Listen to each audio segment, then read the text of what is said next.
Saudamos todos os nossos amigos e irmãos com a graça e a paz do Senhor Jesus. Aqui nos encontramos para estudarmos a Bíblia. Ficamos felizes, agradecidos a Deus por este dia de vida, por este momento que temos para estudar a sua palavra. Ficamos felizes e agradecidos por cada um de vocês, amigos e irmãos que estudam conosco a Bíblia diariamente. Vocês que participam conosco do canal Hora Tranquila, vocês que compartilham esses estudos com outras pessoas, vocês que clicam no dedinho de joinha lá no YouTube, enfim, todos vocês que fazem parte do nosso ministério, nós agradecemos a Deus e estamos sempre orando por cada um de vocês. Agradecemos a vocês que nos escrevem e dizendo de onde acompanham os estudos. Mandamos um alô para Maria das Graças, que é de Coronel Fabriciano, Minas Gerais. Cristiane Alencar é de Itanguá. Luiz Silva é de Lowell, aqui em Massachusetts. Isabel Rocha é também aqui dos Estados Unidos. Itamar Diógenes, de Nova Parnamirim, no Rio Grande do Norte. Gilson e Rosângela de Oswaldo Cruz, em São Paulo. E todos os demais que nos escrevem, nós agradecemos e sempre mandaremos um alô para vocês. Iremos orar. Senhor nosso Deus e Pai que estás nos céus, nos encontramos diante da Tua presença agradecidos por este dia de vida, por este momento que vamos ter para estudar a Tua Palavra. Pedimos a unção do Teu Espírito Santo para que possamos entender e colocar em prática em nossa vida os Teus ensinamentos.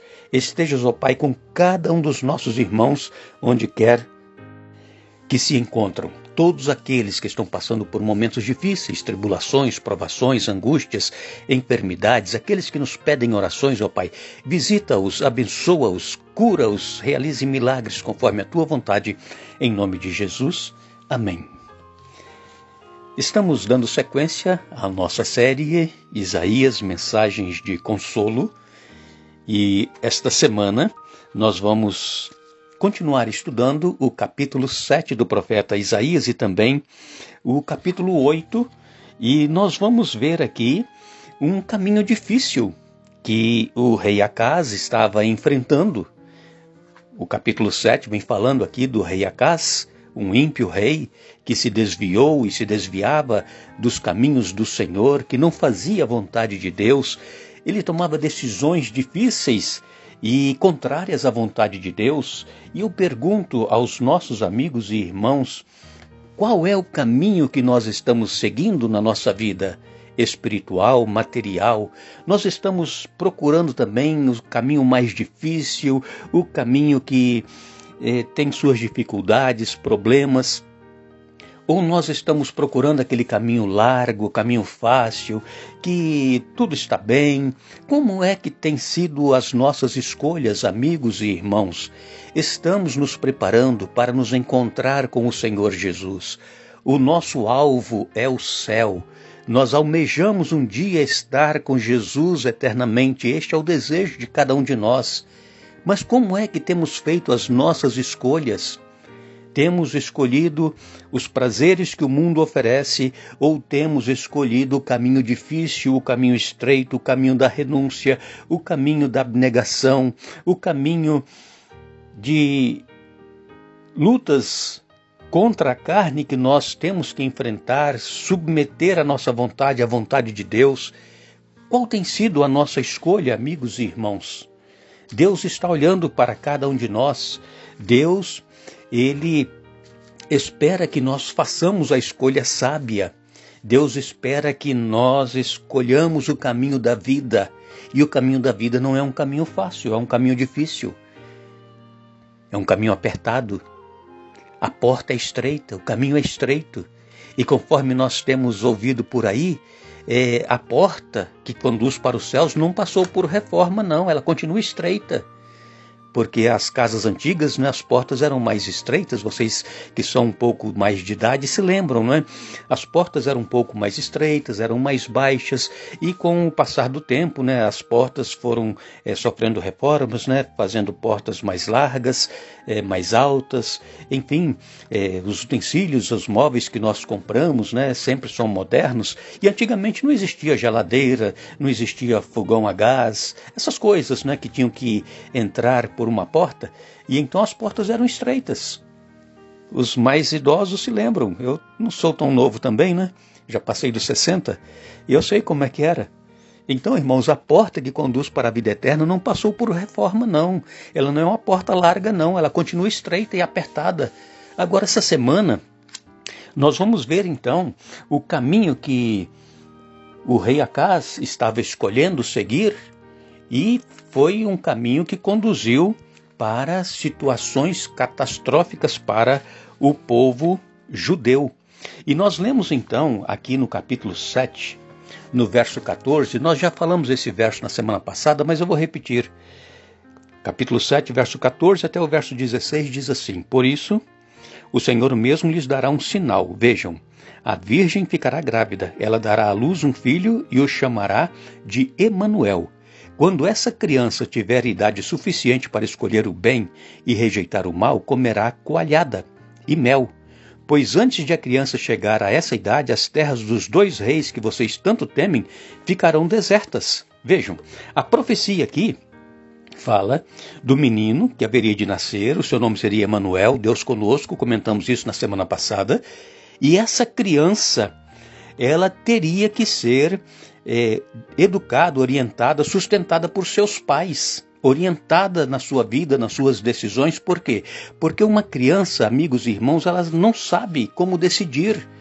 E quantos pais têm deixado as crianças crescerem à vontade, escolhendo o que elas querem, fazer o que elas querem, dormir na casa de amiguinhos,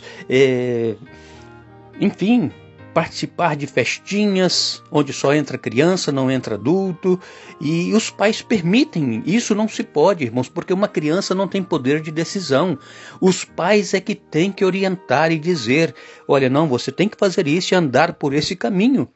Como nós já estudamos também em uma outra série, ensina o menino no caminho em que deve andar, ensina a criança. A criança, irmãos, ela não tem poder de decisão, ela não sabe o que é bom e o que é ruim. Nós é que temos que orientar. Vejam que muitos pais hoje sofrem por, quem sabe, um filho, uma filha da família ter sido violentado, ter sido abusado sexualmente, e não foi por estranhos, não, foi justamente por pessoas conhecidas, por amigos da família ou até mesmo por parentes. Deixou a criança com aquela pessoa porque era amiga e confiava na pessoa, e a pessoa abusou da criança, quer seja menino ou menina. Por exemplo, professores, né, que dão aulas particulares, a criança fica lá sozinha com aquele professor, ou mesmo com uma professora. Irmãos, vamos ter cuidado dos nossos filhos. Nós não podemos deixá-los viver com pessoas estranhas, porque a maldade está presente em cada ser humano. E então aqui fala dessa criança que ela haveria de nascer e que ela comeria coalhada e mel. Tem umas versões que diz, né, manteiga e mel. E os 2 reinos que eles tanto temiam, esses 2 reinos ficariam desertos. Foi exatamente o que aconteceu com o reino do norte, Israel, e Síria. A Síria veio e destruiu tudo.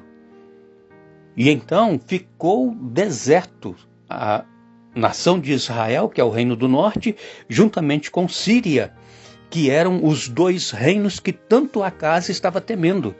Mas vejam que Jesus, quando ele cresceu, quando ele nasceu, melhor dizendo, ele foi educado por sua mãe. Ela deu a melhor educação que pôde nos princípios da palavra de Deus. E Jesus crescia em estatura, sabedoria e graça perante Deus e os homens. Por quê? Porque a mãe estava ali todos os dias cuidando do menino Jesus e ensinando. Jesus, amigos e irmãos, ele não era diferente das outras crianças, não. Ele cresceu como todas as crianças que nós conhecemos crescem. Mas a mãe estava ali. Aqui em casa, o Vitor, desde quando ele nasceu, a minha esposa, ela nunca mais trabalhou fora, sempre em casa cuidando do filho, dando atenção e educando na palavra de Deus e levando para a escola, buscando, nunca deixando com estranhos. O Vitor nunca ficou com uma pessoa estranha, nem por umas horas, por uns momentos. Quando a minha esposa precisava sair e fazer alguma coisa, ela sempre levava e leva o Vitor junto, ou quando era alguma coisa que não poderia ir criança, então eu procurava ter um tempo para estar em casa naquele momento com o Victor e a Kênia fazer o que ela tinha que fazer. Irmãos, não confiemos no homem, no ser humano, não confiemos em ninguém para cuidar dos nossos filhos. Nós, pais, somos responsáveis. E diz aqui então que ele comerá coalhada e mel, comerá manteiga e mel. O pai tem que prover o alimento necessário para os filhos, para que eles cresçam, para que eles se desenvolvam. E a profecia, então, ela se cumpriu quando Isaías disse para o rei Acaz, a respeito do reino do norte e do reino da Síria. Esta profecia cumpriu exatamente no ano 734 a.C. O rei Acaz havia mandado presentes, suborno para o rei da Assíria, e então nós sabemos que o rei da Assíria, Tiglat-Pileser, ele veio e invadiu o reino do norte, invadiu também a Síria e os fez escravos, subordinados agora à Assíria.